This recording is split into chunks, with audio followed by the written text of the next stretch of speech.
Bonjour à tous, Clément Monnereau, ingénieur régional pour Orvalie dans le sud-ouest de la France.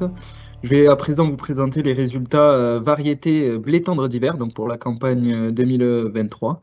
Cette année, 7 essais ont été intégrés au réseau Sud et nous remercions l'ensemble des partenaires et des techniciens d'Orvalis qui ont permis la réalisation de ces 7 essais. À retenir pour cette année, sur cette première escadrille rendement, nous avons de nouveau Icardi qui se distingue du lot en haut du classement. Nous avons aussi les nouveautés, Aikido, autour de 105% de moyenne générale. On retrouve Prestance, assez régulier par rapport à l'année dernière, à 103%. On retrouve aussi la nouveauté Intensity qui a été inscrite dans le réseau centre et qui a été testée dans le sud-ouest, qui fait un bon rendement compte tenu aussi de l'année qui a facilité sa fin de cycle. On retrouve aussi Abrazo, nouveauté de LG, à 102%. Côté de la moyenne, on va retrouver Palmeo, Blason, Abilène, Ampleur et Propulso. On retrouve aussi Ultime, qui affiche un meilleur rendement que l'année dernière, compte tenu des conditions qu'on avait connues l'an dernier. Ensuite, on va retrouver Luxeo et Reality, les deux nouveautés, autour de la moyenne aussi. On va ensuite avoir sur le bas du tableau plutôt Providence, bien touché par la rouille cette année. Balzac, Cesario et Window, l'inscription de l'année aussi. On va maintenant s'intéresser à quelques variétés qui ont attiré notre attention. Donc LG Arletty de Limagrin, inscrite en 2022, reconnue par la meunerie. Arletty cette année a fait 103% et régulier sur le pluriannuel. Un profil assez complet en maladie, 6,5 en septo, 7 en rouille brune et 6 en rouille jaune. Une bonne tenue aussi à l'averse, par contre, à surveiller la fusariose des épines. Donc, c'est une variété à ne pas mettre derrière les précédents à risque. On va retrouver aussi Prestance, inscrite en 2021, qui cette année fait aussi un rendement d'un bon niveau, 103% régulier, sur 2 années climatiques complètement différentes.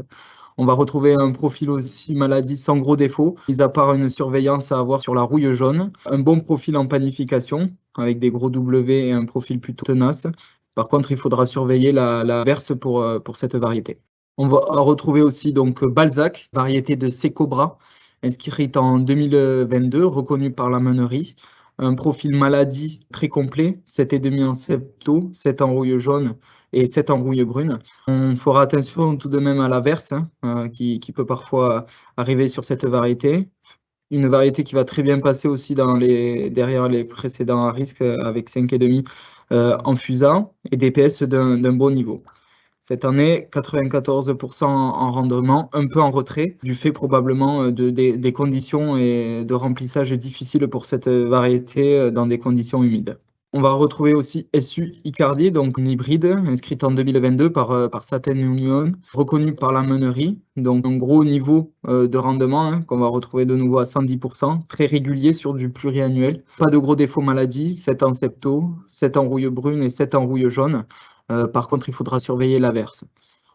On a aussi vu que sur les hybrides, les densités pouvaient être réduites sans forcément impacter le rendement dans des sols à gros potentiel.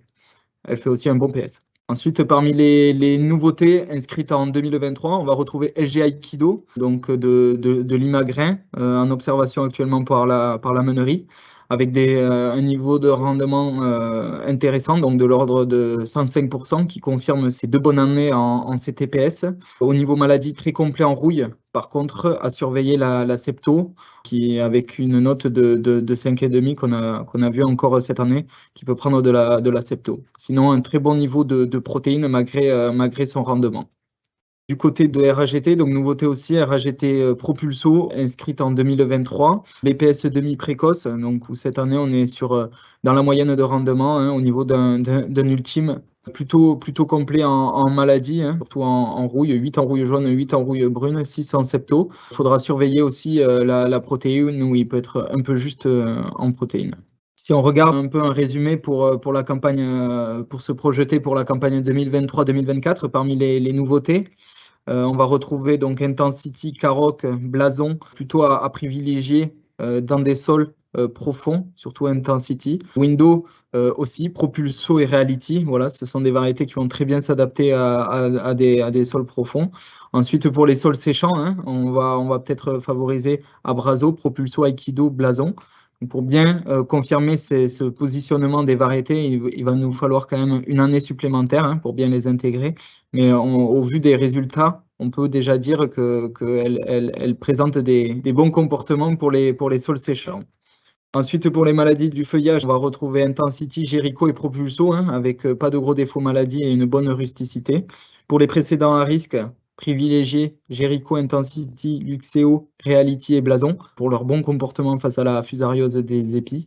Et ensuite, pour les semi-précoces, plutôt privilégier des variétés 6,5 et qui ont une reprise à montaison assez tardive, donc Intensity, Window, Luxeo, Jericho. Et ensuite, pour les nouveautés résistantes à la mosaïque, on va avoir RAGT Window et RAGT Luxeo. Donc vous pouvez retrouver l'ensemble des variétés sur le site arvalisco.fr et dans le choisir et décider sur les blés tendres d'hiver qui sera disponible en ligne sur Arvalis Info.